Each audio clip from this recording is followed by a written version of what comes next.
بسم اللہ الرحمن الرحیم۔ میں بہت زیادہ مبارکبادی دینا چاہوں گا ان لوگوں کے لیے جن کا نام حج کے قرعے میں نکل چکا ہے کہ اس سال ان کا نام حج کے لیے جانے والوں کی فہرست میں آ چکا ہے۔ یہ لوگ بہت ہی زیادہ مبارکبادی کے قابل ہیں، اور اسی طرح وہ لوگ جو یا تو کسی ٹورس کے ذریعے سے یا کسی قافلے کے ذریعے سے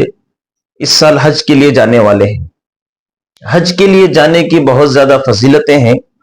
احادیث میں، اور اسی طرح اس کی تائید قرآن پاک سے احادیث سے ہمیں ملتی ہے۔ بہت سارے لوگ وہ ہوتے ہیں جن کے دلوں میں برسوں کی تمنا ہوتی ہے کہ وہ کب اللہ کے گھر جائیں گے، کب کعبۃ اللہ کو اپنے آنکھوں سے وہ دیکھیں گے۔ لوگ تو بظاہر کیلنڈروں میں کعبۃ اللہ کی تصویر دیکھتے ہیں، موبائل میں دیکھتے ہیں، لیکن ہر مسلمان کے دل میں یہ تمنا ہوتی ہے کہ وہ کب کعبۃ اللہ کو بغیر کسی حجاب کے ایک دم آمنے سامنے جیسے ہوتے ہیں اس طرح کعبۃ اللہ کو دیکھیں۔ تو جو بھی حج کے لیے جانے والے ہیں ان کے دل میں تڑپ ہوتی ہے، ارمان ہوتی ہے کہ وہ کب اللہ کے گھر جائیں گے اور جا کر کعبۃ اللہ کو دیکھیں گے۔ بہت سے لوگوں کے دلوں میں تمنا ہوتی ہے کہ کب وہ کعبۃ اللہ کو جائیں گے اور کعبے کے غلاف کو پکڑیں گے۔ بہت سے لوگوں کے دلوں میں تمنا ہوتی ہے کہ کب وہاں جا کر وہ نماز پڑھیں گے۔ بہت سارے لوگ اس طرح کی تمنائیں اور آرزویں لے کر اللہ کے گھر پہنچتے ہیں۔ اللہ تعالیٰ سب کا اللہ کے گھر کو جانے کے لیے جو کچھ وہ اقدامات کرتے ہیں، اخراجات برداشت کرتے ہیں، اللہ سب کو قبول فرمائے۔ اور اسی طرح ایک طبقہ وہ ہوتا ہے جو پہلے اللہ کے گھر کو دیکھ چکا ہوتا ہے، اب ان کے دل میں اور زیادہ تڑپ ہو جاتی ہے، اور زیادہ ارمان ان کے دل میں پیدا ہو جاتی ہے کہ کب وہ اللہ کے گھر جائیں گے۔ اور بہت سارے لوگ وہ ہوتے ہیں جو زندگی بھر کے سارے سرمائے کو لگا کر اللہ کے گھر جاتے ہیں، یعنی زندگی بھر پیسوں کو جماتے ہیں، صدقہ نکالتے ہیں، مستقل اس کے لیے اللہ سے دعائیں مانگتے ہیں، پھر ان کا نمبر لگتا ہے، اب وہ اللہ کے گھر جانے والے ہیں۔ تو محترم ناظرین، سب سے پہلے یہ بات سمجھ لیں کہ اللہ کے گھر کے لیے جانا یہ بہت بڑی اللہ تعالیٰ کی طرف سے قبولیت کی علامت ہے۔ حج کے لیے جانے والوں کی چند فضیلتیں احادیث میں آئی ہوئی ہیں۔ اس طرح حج کے لیے جانا ہے کہ واپس آتے ہوئے ہم ان فضیلتوں کے مستحق ہو کر واپس آئیں۔ تو چلیے سنتے ہیں رسول پاک صلی اللہ علیہ وسلم کا ارشاد ہے کہ جو آدمی حج کے لیے جاتا ہے اور وہاں جانے کے بعد نہ کوئی وہ فحش بات کرتا ہے اور نہ کوئی وہ فحش کام کرتا ہے اور نہ ہی کوئی وہ شہوانی باتیں کرتا ہے، نہ شہوانی کام کرتا ہے، اور اسی طرح وہ گناہوں سے اپنے آپ کو بچاتا ہے، تو وہ اس طرح واپس ہوگا جیسا اس دن تھا جس دن اس کے ماں نے اس کو جنا تھا۔ یعنی واقعی اگر اتنی ساری قربانیاں دینے کے بعد آدمی حج کے لیے جاتا ہے اور وہاں مکمل سارے ارکان کو اطمینان کے ساتھ آداب کی رعایت کرتے ہوئے، سنتوں کی رعایت کرتے ہوئے، اللہ سے ڈرتے ہوئے، اللہ کی محبت میں اپنے تعلق کے اضافے کے ساتھ ساتھ مکمل اعمال کو وہ کرتا ہے اور گناہوں سے اپنے آپ کو بچاتا ہے، تو وہ اس طرح گناہوں سے پاک صاف ہو کر واپس آتا ہے جیسے بچہ ماں کی پیٹ سے جب دنیا کے لیے آتا ہے، دنیا میں آتا ہے تو بچہ گناہوں سے محفوظ ہوتا ہے، گناہوں سے معصوم ہوتا ہے، گناہوں سے پاک صاف ہوتا ہے۔ کتنی بڑی فضیلت ہے صحیح اور واقعی حج کر کے آنے والے لوگوں کے لیے۔ اور اسی طرح ایک دوسری حدیث میں رسول پاک صلی اللہ علیہ وسلم کا ارشاد ہے کہ پے در پہ حج کیا کرو، اس لیے کہ حج اور عمرہ یہ محتاجگی، فقیری کو دور کرتا ہے، اسی طرح یہ غریبی کو دور کرتا ہے اور گناہوں سے انسان کو پاک صاف کرتا ہے۔ حدیث میں مثال دے کر یہ بات سمجھائی گئی ہے کہ جیسے لوہار کی بھٹی میں لوہا میل کچیل سے دور کر دیا جاتا ہے، جیسے اسی طرح سونار کی بھٹی میں جیسے سونے چاندی کو میل کچیل سے دور کر دیا جاتا ہے، اسی طرح حج کرنے والے کے لیے اس کی فقیری کو اس سے دور کر دی جاتی ہے، اس کی غریبی کو اس سے دور کر دی جاتی ہے، اسی طرح اس کے گناہوں سے اس کو پاک صاف کر دیا جاتا ہے۔ بہت بڑی فضیلت ہے۔ اسی طرح ایک اور حدیث پاک میں رسول پاک صلی اللہ علیہ وسلم کا ارشاد ہے کہ اللہ کے گھر جا کر حج کرنے والے یہ گویا کہ یہ اللہ کے مہمان ہیں. جب یہ اللہ سے دعائیں مانگتے ہیں تو اللہ تعالیٰ ان کی دعائیں قبول کرتے ہیں، اور جب یہ اللہ تعالیٰ سے مغفرت مانگتے ہیں تو اللہ تعالیٰ ان کی مغفرت فرماتے ہیں.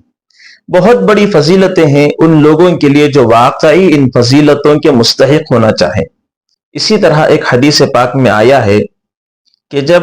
حج کرنے والا یا عمرہ کرنے والا تلبیہ پڑھتا ہے، یعنی لبیک اللہم لبیک لبیک لا شریک لک لبیک ان الحمد والنعمت لک والملک لا شریک لک، اس کو تلبیہ کہتے ہیں. حج یا عمرہ کرنے والا جب تلبیہ پڑھتا ہے تو اس کے داہنی طرف جو بھی مخلوق ہوتی ہے، چاہے وہ پتھر ہو یا کوئی پھل ہو یا کوئی پودا ہو، جو بھی مخلوق ہوتی ہے وہ بھی اس تلبیہ پڑھنے والے کے ساتھ تلبیہ پڑھتی ہے. اسی طرح بائیں طرف جو کچھ بھی مخلوق ہوتی ہے، جب یہ آدمی تلبیہ پڑھتا ہے تو وہ ساری مخلوق، چاہے وہ جاندار ہو یا بے جان ہو، پتھر ہو یا اسی طرح کوئی اور ڈھیلا ہو یا پھول ہو یا پودے ہو، جو کچھ بھی مخلوق ہے وہ بھی اس کے ساتھ تلبیہ پڑھتی ہے. حدیث پاک میں یہاں تک کہا گیا کہ اس طرف سے اور اس طرف سے زمین تمام ہو جاتی ہے، یعنی ساری مخلوق اس کے ساتھ تلبیہ پڑھنے لگتی ہے. ایک اور حدیث میں آتا ہے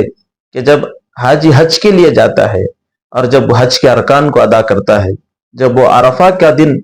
ہوتا ہے اور جب وہ عرفہ کے دن کے اندر میدان عرفہ پہنچتا ہے تو اس موقع پر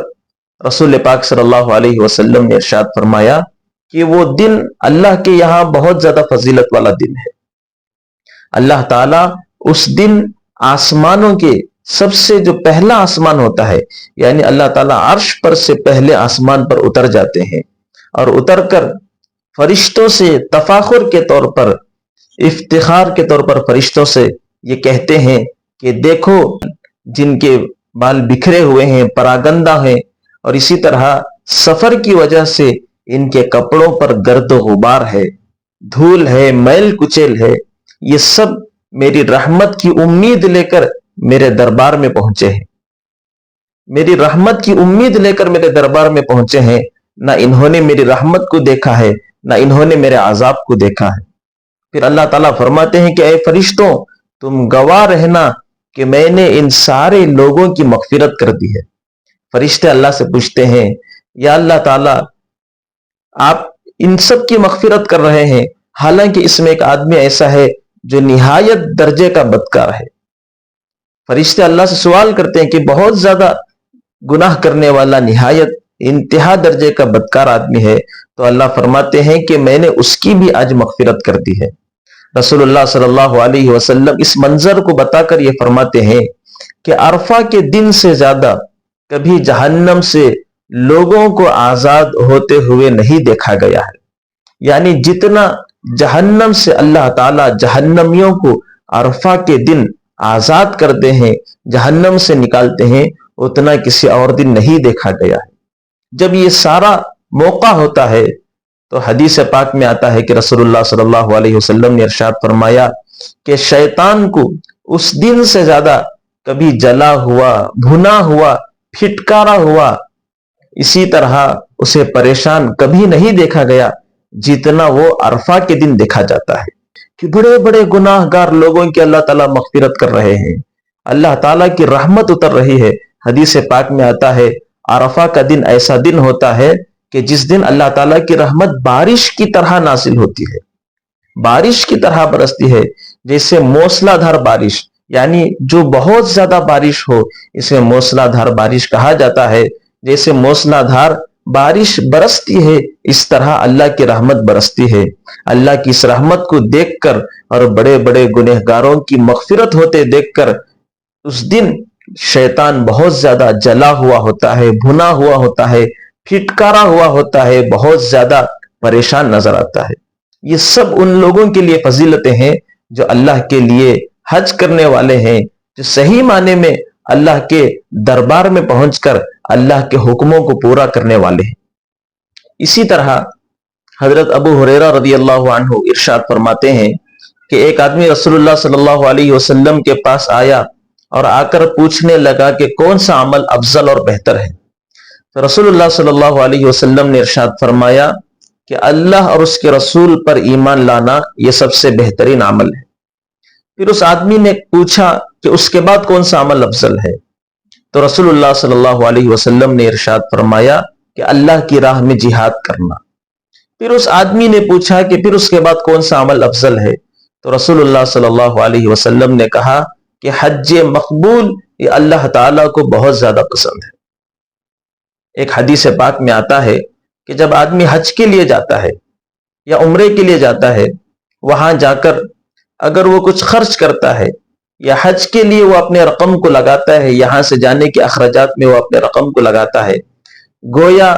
اللہ کے راستے میں پیسے خرچ کرنے کے برابر اس کو ثواب ملتا ہے۔ یعنی جہاد کے راستے میں، اللہ کے راستے میں پیسے خرچ کرنے پر جیسے اللہ تعالیٰ اسے اجر عطا فرماتے ہیں، اسی طرح حج کے نام پر آدمی جو خرچ کرتا ہے، اپنی جمع پونجی حج کے لیے لٹاتا ہے، لگاتا ہے، پھر وہاں جا کر ضرورت پر اس کو خرچ کرتا ہے، تو گویا کہ 1 روپیے کے بدلے میں 700 روپیے خرچ کرنے کے برابر اللہ تعالیٰ اسے اجر و ثواب عطا فرماتے ہیں۔ ایک اور حدیث پاک میں رسول اللہ صلی اللہ علیہ وسلم نے ارشاد فرمایا کہ حاجی کے لیے کل قیامت کے دن اس بات کی گنجائش دی جاتی ہے کہ وہ اپنی طرف سے